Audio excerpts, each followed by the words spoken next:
Le Mouvement national de lutte pour l'environnement, Réseau Humanité et Nature. Avec le collectif pour le Triangle de Gonesse. Bernard et Cécile, avec leurs camarades des vieux campeurs et campeuses pour les terres nourricières du CPTG, ont, sans autorisation, installé, depuis 2 semaines, une zone d'imagination pour un aménagement concerté, ZIAC, à Villiers-le-Bel, Val d'Oise. Par cette action, ils et elles réclament l'organisation d'une concertation publique, sous l'égide de la Commission nationale du débat public, CNDP, sur le lieu d'implantation de la cité scolaire du plan Val d'Oise. Ils refusent qu'elle soit située sur les terres exceptionnellement fertiles du Triangle de Gonesse, et au bout des pistes des aéroports de Roissy et du Bourget.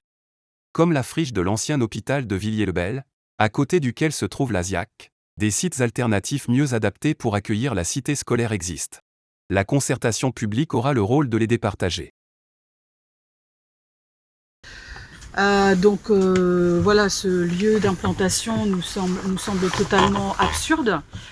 Nous avons écrit sur la Première ministre, au ministre de l'Éducation nationale, au préfet du Val d'Oise et au recteur ou rectrice de l'Académie de Versailles, afin de pouvoir les rencontrer et dialoguer.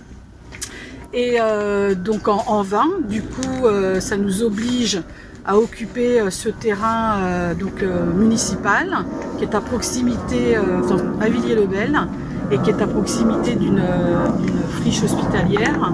Et pour nous, on a identifié ce site qui pourrait être un lieu plus judicieux pour l'implantation d'une cité scolaire. Quand même un collège et un lycée, et ça représente quand même 2400 élèves, et c'est à proximité d'un parc des sports et des loisirs. Donc ce site serait tout à fait pertinent.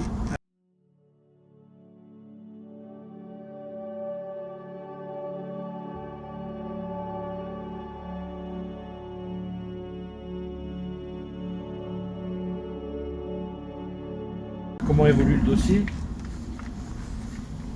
Le dossier, pour l'instant, c'est silence radio. Alors, on pouvait penser au début qu'ils ne voulaient pas nous recevoir.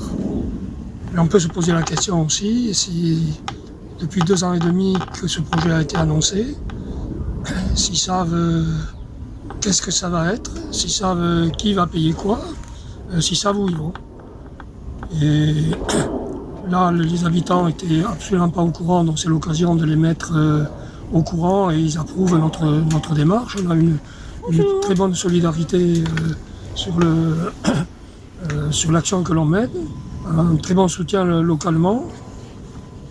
Mais voilà, on va pas les lâcher. Mais ce qui apparaît, c'est qu'effectivement, ils ne savent pas où ils vont, mais ils veulent surtout faire la gare. Et ça, c'est inadmissible parce qu'il n'y a rien. Tous les projets qu'ils ont annoncés pour justifier la gare, on s'aperçoit depuis 2 ans et demi que c'est du vent.